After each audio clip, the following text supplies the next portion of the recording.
히브리서로 되어 있는 사무엘서를 보면은요, 이거 한 권으로 되어져 있습니다. 근데 이것을 헬라어로 번역을 하면서 사무엘상과 사무엘하로 이렇게 둘로 나눴습니다.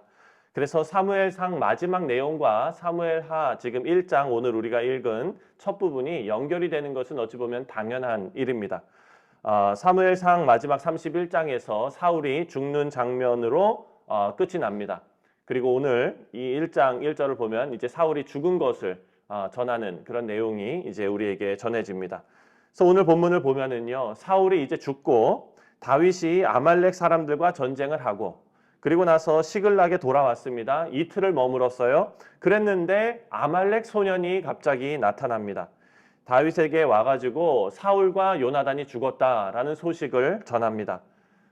그러면서 하는 얘기가 사울이 자기가 이제 살 가망이 없으니까 고통스럽게 그냥 놔두지 말고 자기를 죽여달라고 해서 자기가 죽였다라고 거짓말로 보고를 합니다.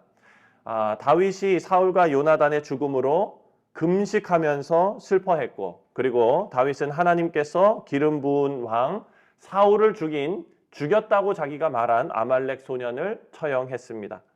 사랑하는 성도님들, 이 내용이 이제 오늘 우리가 읽은 1절부터 16절입니다. 여기서 우리가 생각해 볼 것이 두 가지가 있습니다. 첫 번째는 아말렉 소년이 도대체 왜 거짓말로 다윗에게 보고를 했을까입니다. 우리가 사무엘상 마지막 31장을 묵상했을 때 분명히 우리가 알지요. 사울이 어떻게 했습니까? 이방인들에게 끌려가서 능욕당하면서 죽는 것이 싫어서 스스로 목숨을 끊었지요.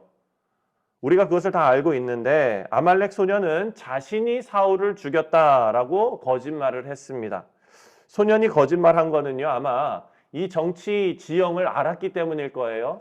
사울하고 다윗은 쫓고 쫓기는 자이고 그리고 다윗은 지금 사울이 죽기를 간절히 바라고 있을 것이다 라고 생각했던 것입니다. 그래서 자신이 사울을 죽였다고 하면 아마 다윗이 기뻐서 자기에게 큰 상을 주고 그리고 또 그의 신복으로 이렇게 삼지 않을까, 직업 이렇게 자업까지도 아마 생각하지 않았을까 이런 생각 듭니다. 사실 이 소년은요, 전쟁이 끝난 곳에 가가지고 혹시 남아있을 전리품을 챙기는 그런 일을 하러 돌아다니던 그런 소년이었습니다. 왕관과 팔찌를 운 좋게 찾았어요. 그랬으면 그것을 가지고 자기 갈 길을 갔으면 됐을 텐데 그것이 아니라 그것을 챙기고 나서 더 큰 것을 얻을 것을 기대한 거예요. 자기의 욕심 그리고 그 인생의 어떤 그런 목적을 자기 뜻대로 그 욕심에 따라서 그렇게 살아갔던 것이죠. 하지만 지금 우리가 아는 대로 다윗은 어땠습니까? 사울을 죽일 수 있는 기회가 그 전에도 있었죠. 2번이나 있었지만 하나님께서 기름 부은 자이기 때문에 다윗은 그 사울에 손대는 것을 자기 스스로 허락치 않았습니다. 하나님께서 기름 부어 세우신 왕이기 때문이었습니다. 이런 다윗에게 아말렉 소년이 사울을 죽였다고 나타나니까 이 아말렉 소년이 처형당하는 것은 어찌 보면 당연한 결과였습니다. 여기서 우리가 알 수 있는 거는요, 이 아말렉 소년, 자기의 이익만을 쫓아서 사는 그런 아말렉 소년이요, 오늘날 이 땅에서 자기의 성공과 자기의 이익만, 자기의 욕심만 쫓아 사는 이 세대의 사람들의 전형적인 모습이라는 것을 우리가 알 수가 있습니다. 자기의 이기적인 생각과 목적을 따라서 살면 욕심에 이끌린 삶을 살게 되는 것이죠. 하나님의 말씀은 뭐라고 말씀하십니까? 욕심이 잉태한 즉 뭐를 낳습니까? 그렇죠. 죄를 낳고 죄가 장성하면 이제 사망이 되는 거잖아요. 그러니까 욕심이 사망으로 이끄는 것입니다. 분명히 성경은 그렇게 증거합니다. 하지만 이 아말렉 소년은요, 욕심을 따라서 살아갔기 때문에 그 하나님 없이 사는 인생의 최후가 얼마나 비참한지 보여주는 것입니다. 사랑하는 성도님들, 이 아말렉 소년이 다윗에게 처형당했기 때문에 비참한 인생이 아닙니다. 그것은 뭐냐? 자기의 욕심에 이끌려서 인생을 허비해버리고 하나님 없이, 하나님 모르고 살아가는 그 인생 자체가 비참한 것이죠. 어리석은 인간들은요, 하나님께 기름 부음 받은 이 땅을 구원하기 위해서 메시아 예수 그리스도를 보냈는데 그 메시아 예수 그리스도를 잡아 죽였습니다. 어리석은 인생이죠. 사랑하는 성도님들, 아까도 말씀드렸지만 하나님 없이 사는 인생 자체가 비참한 일입니다. 하나님 없이 우리 눈에 잘 살고 있는 사람들 그렇게 보일 수 있죠. 네, 정말 잘 사는 사람들 많잖아요. 예수 안 믿고 잘 사는 사람들. 정말 거부들도 많고요. 하나 부러울 것 없이 사는 사람들도 많이 있다고 보여집니다. 하지만 여러분, 우리가 지난 에베소서에서 하나님께서 우리 주신 이 말씀이 얼마나 귀한지 믿는 자들과 믿지 않는 자들의 차이를 우리는 분명하게 알고 살아가야 된다는 겁니다. 하나님께서 우리에게 주신 것은 뭡니까? 진리를 알 수 있는 지혜를 우리에게 주셨어요. 그래서 우리의 삶을 바라볼 수 있는 영적 통찰력을 주신 것입니다. 아무리 세상에서 잘 산다고 한들 하나님 없는 인생은 비참한 인생이라는 것을 알아볼 수 있는 통찰력이 우리에게 있는 것이죠.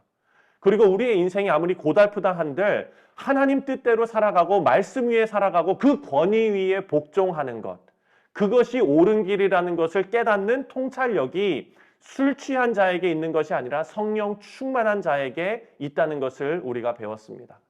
사랑하는 성도님들, 그런 성령 충만한 성도님들 되시기를 주님의 이름으로 축원드립니다. 다윗은요, 하나님께 기름 부음 받았다는 사실로 실정을 했던, 정말 악한 짓을 했던 사울조차 함부로 죽이지 않았습니다. 이 아말렉 소년과 너무나 대조되는 것이죠. 자신의 이기적인 목적과 욕심으로 메시아를 죽인 유대인들이 얼마나 큰 범죄를 한 것인지를 다시 한번 알게 됩니다. 사랑하는 성도님들, 하나님을 알고 경외하고 거룩한 인생을 살 수 있는 것 자체가 우리에게는 복입니다. 두 번째로 우리가 생각해 볼 것은요, 다윗이 사울과 요나단의 죽음을 슬퍼했다는 사실입니다. 사울이 죽었습니다. 이제 이스라엘에 왕이 없어요. 여러분, 이 상황을 제3자의 입장에서 한번 생각해 보시죠. 다윗이 그렇게 고생을 하면서 사울에게 쫓겼는데 사울이 전투에서 죽었습니다. 요나단도 죽었습니다. 그 당대의 이스라엘 왕이 죽었고 왕의 바로 다음을 이을 후계자도 죽은 거예요. 그렇다면 다윗은 이제 정치적으로 보면 뭡니까? 탄탄대로가 놓인 것이죠. 자기가 그 이스라엘을 먹으면 되는 겁니다. 아마 많은 사람들이 이런 시각으로 그것을 바라봤을 거예요. 많은 사람들이요, 이제 사울이 죽었다, 요나단이 죽었다는 소식을 이 아말렉 소년이 가지고 왔을 때 모두들 놀라면서 누구를 쳐다봤겠습니까? 다윗을 쳐다봤겠죠. 다윗이 어떤 반응을 보일지 주목하면서 다윗을 바라보고 있었을 것입니다. 아마 되게 어색했을 거예요. 네. 이거 그냥 내가 어떻게 반응해야 되지? 이랬을지 않았을까요? 10절을 한번 보겠습니다. 10절 말씀 시작.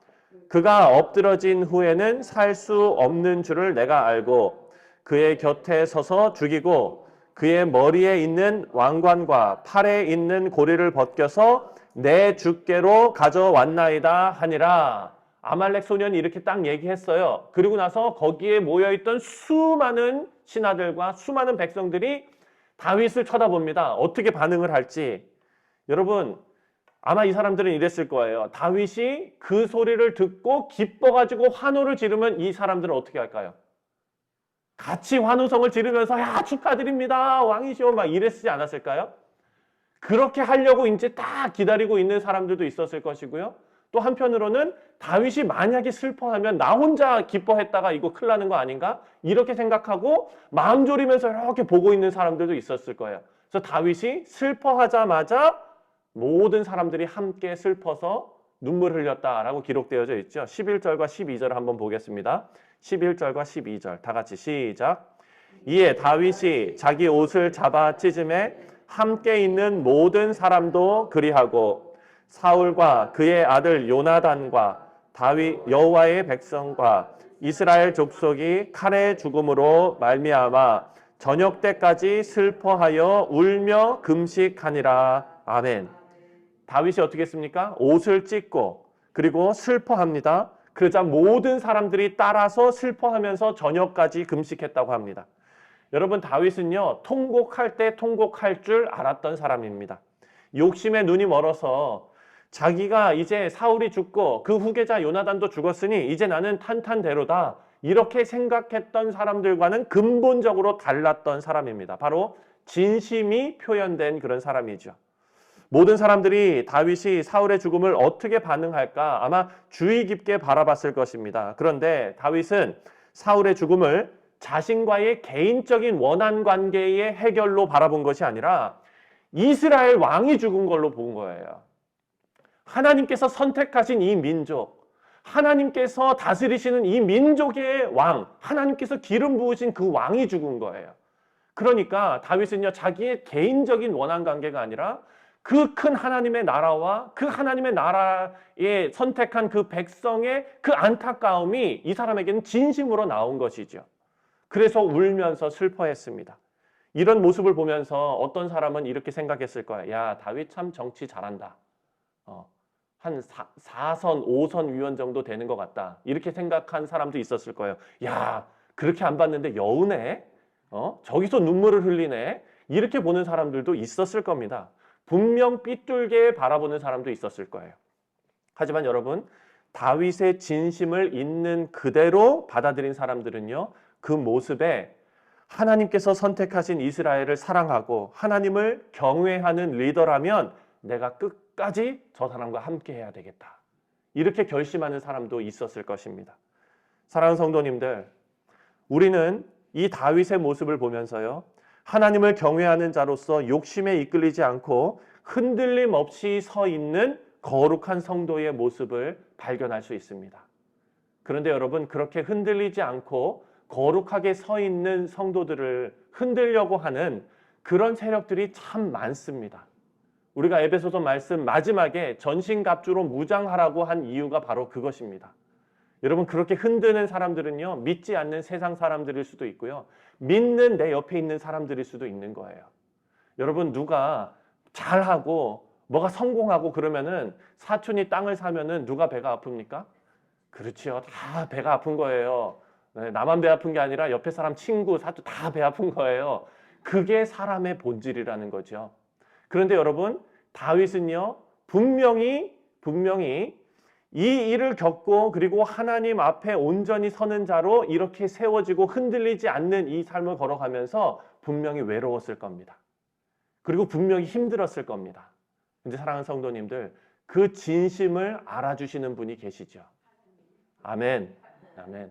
하나님이 계시고요. 그리고 그 진심을 따라서 같이 함께 동역하는 동역자들도 하나님께서 붙여주실 줄 믿습니다. 엘리야가 여러분, 그 정말 두려움에 떨어서 소위 말해서 우울증에 걸렸을 때 하나님께서 뭐라고 말씀하셨습니까? 바알에 무릎 꿇지 않은 많은 사람들이 있다. 그런 여러분 동역자들을 주께서 우리 가운데 붙여주시고, 그리고 외롭지 않도록 에베소서에서 말씀했던 이 성령 충만한 성도의 모습, 그리고 지혜 있고 한결같은 신앙의 모습으로 우리가 같이 서 있을 수 있도록 하나님께서 함께 하실 줄 믿습니다. 말씀을 맺습니다. 우리 사랑하는 성도님들, 모두가 개인적인 욕망에 사로잡히거나 좌로나 우로나 치우치지 않고 하나님을 경외하는 이 일에, 성령 충만한 자로 서 있는 이 일에 충성하시는 우리 뉴욕 성실 장로교회 모든 성도님들 다 되시기를 주님의 이름으로 축원드립니다.